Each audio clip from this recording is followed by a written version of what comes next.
Kining kalibutan mga igsoon lumalabay, dili ni permanente. Ang kinabuhi sa dinhis kalibutan lumalabay, dili sad permanente. Gilingay mong tupad ing na dili ka permanente. Di ba? Ang uban wa gyud mulingi. Mahadlok man ta mo dawat ana usahay nga kamatuoran nga di kita permanente lumalabay. Ako gahapon ni 60 nako, 60 years old. Salamat sa tanan nga ni celebrate og ni duyog sa akong selebrasyon niya.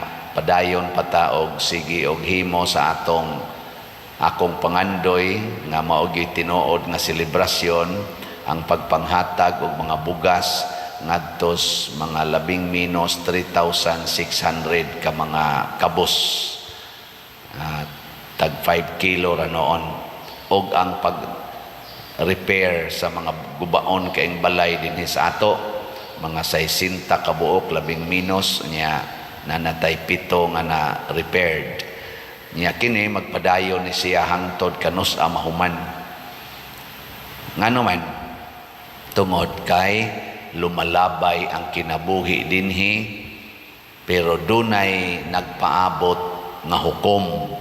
Banhawon ta ni kamatay nato, matud pa sa tong ebanghelyo, banhawon ta niya kun angayan tang pasudlon og langit, dunay laing matang sa kinabuhi didto nga mao ang kinabuhing way katapusan.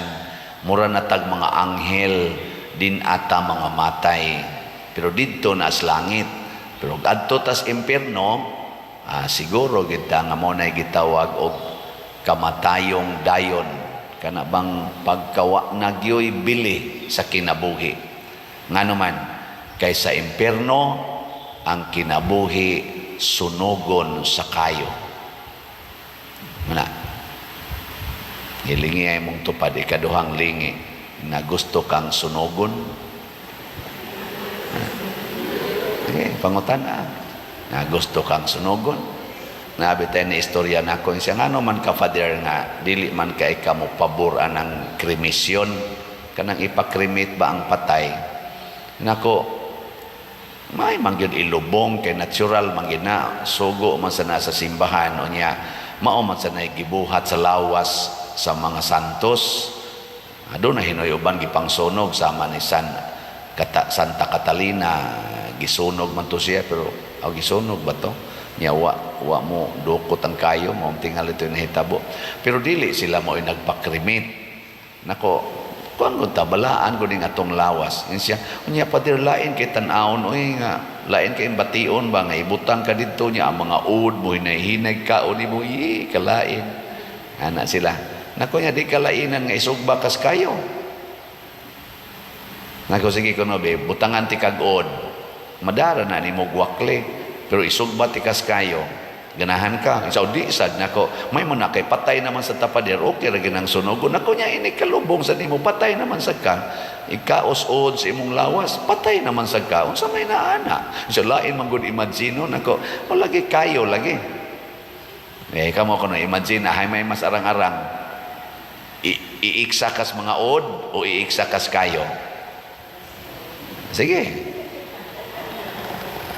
Pero kanang duha, kanang od o kayo gihisgutan na ni Kristo nga isugba kas impierno, diin ang kayo dili mamatay ug ang mga od dili mamatay. So kung maimpierno dayta mga igsoon, kanang od o kanang kayo maunay magsigi og dagmal nato ug wa na nay katapusan. Ngilo kaayo ang impierno. Sige, ikatulong lingi. Ing gusto ko malangita. Sige, ing Sige na. Kanang imong kuyog kinabuhi dadanas langit.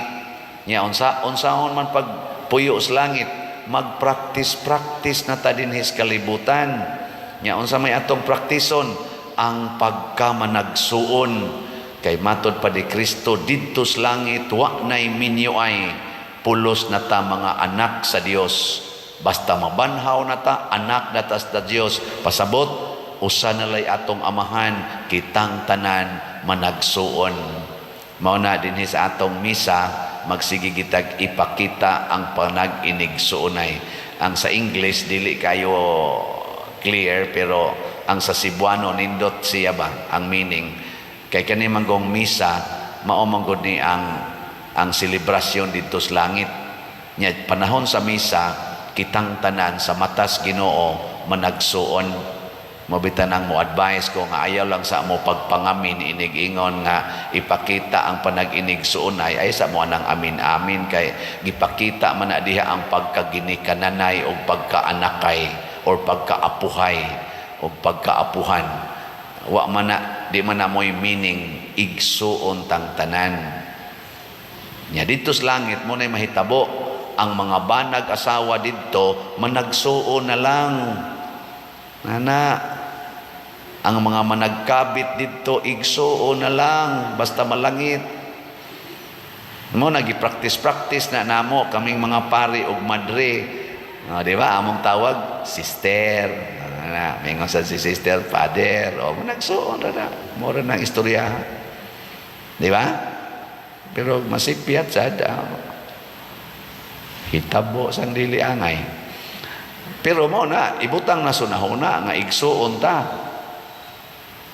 Nya kung ang imong igsuon, way gikaon, mupakaon ka dili. Kung igsuon ginani mo, nya niili kang igsuon nimo, di ka katon sa imong gikaon, samtang ang imong igsuon, ganganga in taon gatanaw nimo, way kaon, nya ikaw perti nimong habhab. Mo na nang hatag tag pagkaon sa mga way gikaon. Di ba? Dili gid Hinoo na ingon nga makasapar gina sa tanan nilang kagutom, pero may na lang ba gesture of brotherhood nga pakaon ta. So kamong nipalit og slot para atong sitiyo nakapakaon na mo sa inyong igsuon, pwede na mong malangit. Di ba? Pakpakan na to ang namalit be. Pila na atong halin sa sitiyo. Nahalina na taog 34,468 slots, pero naapay 5,532 slots nga available. So ilahos tanig baligya hangtod karong, hangtod ugma, Domingo, pamasin, mahurot ni siya ha. Pero na ini-text nako, ambot ganahan mamuani siya pader. Daghan pa man din ng balay nga ayuhonon, no? Kanila ina sa ni siyang isyo. Kung ang imong igsuon hapit way bungbong ang balay, way atop ang balay, gitabilan lang og mga tarpulin o kanang mga sako. Nya ikaw gapuyo kag balay nga nindot, konkreto, na pagi coral, air condition pa. Kung niila ka nga imong igsuon ang imong silingan nga wa gid intay tarong nga kahigdaan, makaako kag ligid-ligid dito sa imong katre nga naa ng mga tawhana sa imong palibot, imong mga igsuon. Ganahan ka? Uy. No, di ba mo tingog? Ingnang dili. Or ingnang, ganahan ako pa dir. Adto jud ka puntas kayo ana kung mao na imong batasan. Mo na magpractice ta nga igsuon, mo nang nanabang pud ta nga maayo unta ng mga balay. Dili gyud ingong nindoton kayo kay umtay kwarta. May na lang makatarong-tarong tagjutay sa ilang higdaanan, ilang salog, ilang bungbong, adi na kayo mo salisi, ang iro sa di sa buditsog-sod, ug ang atop dili na unta iniguan, ritso dayong agas. Ana, nanabang ta ana, kay igsuon lagi. O nang dunay niingon ako, pader, 60 raman na ang imong tabangan, o niya, 140 man day na ang kanana ang nang-apply. Siya pwede ipadayo na lang na nimong sitiyo, pader. Ni ana, ako sa una-una nako mo palit bagyog ka ni siya padayono ni nako. Pero gabi pag birthday nako ako mong gisgutan na akong padayonon ang pagtabang aning 140 nga nang-apply kanilang sang 140. Ayaw na lang tong uban. Wa na tay dawaton. Sugod karon hangtod sunod na kong birthday paningkamutan nako nga kuan gid na ayo-ayo gid na, pero unahon ko tong 60 katong labing kuan gyud, labing lisod. Mo ni akong instruction sa atong mga panday, pangitaon gitong 10 lisod niya unahon ang 60 niya human dayon isunod tong arang-arang lagyutay katong bongbong ray problema, salog ray problema, pero ang atop arang-arang ayaw sa tog unaha, pero kana yung all of the above, atop, bongbong, salog, portigyong lisura, unaha na. Ambot lang sa kaning atong mga panday ug mao ba na ilang gibuhat, ipaawahi na lang ng mga tagsa na lay ayuhonon ba ana, pero atop importante kayo kay sige uwan to man na siya, sige ato ning padayonon. Ingon ko, sige, atong padayonon. Gabi, akong giingon, mo average ni siya og tag 30,000 ang atong repair sa mga balay. Kay mudagan man ay usay mo abot rag 20,000, nasa mo abot dol-dol 40,000, labi na gyud hole gyud nga balay atong bungkagon kay pertigyong gubauna nya atong patukuran og arang-arang moabot tag mga 40, abot pa gani dol-dol 50. Dana na sa sohol sa atong mga panday. So labor o materials na, so naay niingon ako gabi nga, Father, mutampo o niya ako akong hatag pilag ito'y average, Father, nako 30,000 ana. So kamong mangigsoon ihatag na inyong 30 dire, ang 60 ako na maangkon man na sa sitiyo ang 60 kadtong 80 kabalay nga wapay ni angkon ala tagay kon yung tag 30,000 kay ako nang ato nang ayohon og padayon ngano man kay kining atong lumalabay nga kinabuhi dinhis kalibutan kun gamito nato sa pag-inigsuunay sa usag-usa anha diha ta mahimong qualified nga mosakas langit.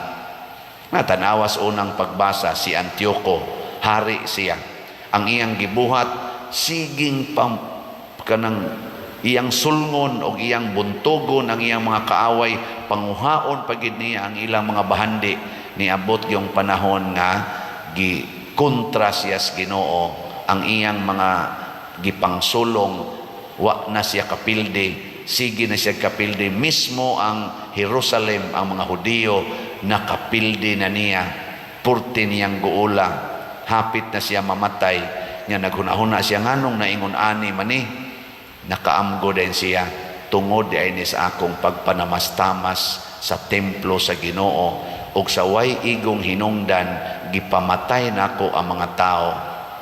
Katong 7 ka managsuon nga lalaki nga usa ka inahan, iya gutong gipatay nga wa man gitoy inungdan ang pagkaon ra man jug baboy maoy gibalibaran ato, iya yung gipatay. Karon nakaamgo na siya, nagtakilid in taon siyang naghigda pero di katog ngayon siya hapit na ko mamatay. Kanay siguro gini siyang maimperno, pero mura masag nagmahay, mura siyag nagbasol ba, mura siyag naghinulsol. Inyong paminaw malangit ka ni basin kaya gikinahanglan sa Ginoo ang paghinulsol man, ang pag-ilaman nga kita sad-an nga kining atong pagkadawo, kining atong pagka-materialistic, kining atong gugmas kwarta, muhatod ay ni nato ngadtos kamatayon nga dayon. Muna kamong gasigig tigom sa kwarta, pagbantay mga patyuno na mo, mura mong si Antioco. Pero kamong gasigig panghatag sa kwarta, congratulations, pwede na mo mamatay din his kalibutan, aron makasod na mo permanente nga kinabuhi dito sa langit. Kaning na naggubat karon ang kahakog nila sa gahom, ang kahakog nila ng bahandi, siging gubat, siging patay anang mga taong inosente sa mas gibuhat ni Antioco, Hari Antioco, moabot yung panahon maghigda mong di katog o makaamgo na mo nga dili di ay permanente ang kinabuhi dinhi. Nya inigabot na ng panahon na tulisukon mo sa inyong tanlag sa mga dugo nganing agas, labinas dugo sa mga inosinting mga bata, inosinting mga civilians, apil pa ang mga masakiton nga nangamatay sa inyong kabuang aning gubat nga wa mo ila nga lumalabay ra gid ta aning kalibutana. Kamusang siging pangural anang inyong balay nga ang inyong silingan purti na ng tubig diha kay di na kaagi ang tubig nalumsa na sila sa tubig, wa na sila klaro kahigdaan, pagbantay mo, magtakilid yun mo nga di nakatob, o maghingutas na mo, makaamgo mo nga, padong na mosud nga way pagkamatay o kalayong di mamatay. Dili ni pagpanghadlok ha, usa ni siya kakamatuuran nga gisulti ni Kristo. Gilingay mong tupad sa katapusang higayon, hing na may gidi ay mamalit kitag slat. Napa ha, atong SBF dag kaning atong kumbento, ato manang bagong gibalik. Nanatay halin nga 1,059 ka slots, pero naapay 58,941 slots nga tag 500 pesos per slot para na sa kumbento, para na sa simbahan. Pakpakan nato ang namalit ni ini. Salamat kayo. Ang ato sang disap para atong mapalit niya ang yuta og tiwas, karon na rabaning Lunes nato bayaran ang katong duha ka igsuon, kay maumantoy ipauna lang usa og fully paid, o niya ang maguwang kinamagwangan kay tulong na sila diha. Sugot lang kuno siya og atong padayonon ang installment, so makabayad naman ta sa duha, ato sa nang lahuson, pero naapatay gihimo naman atong 170 ang atong slots diha na disap, naapay 29 slots, 141 na ang atong halin, naapay 29 slots nga available. Alalahusan lang sa ninyog palit aron atong magamit sa ato dinhing mga proyekto. Ato sang pakpakan ang namalit ni ini. Salamat kayo.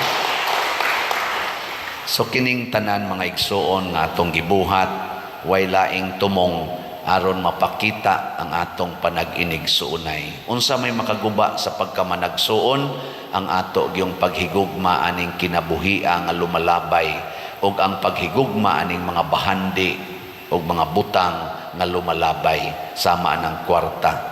Sa atong tubag sa Salmo ni ingonta, magsadya ako sa imong kaluwasan o Ginoo. So ang kaluwasan nato naas Ginoo, wa sa kwarta, wa sa balay, wa sa yuta, wa aning atong mga gahom o kining atong mga positions o mga titulos kalibutan, kay pulos ni sila lumalabay. Pero dunay permanente o ginaot unta tu atas langit. Wa na mga minyo dito, wa na dito'y mga lulog-lula, pulos na ta managsuon. Manindog na ta mga igsuon.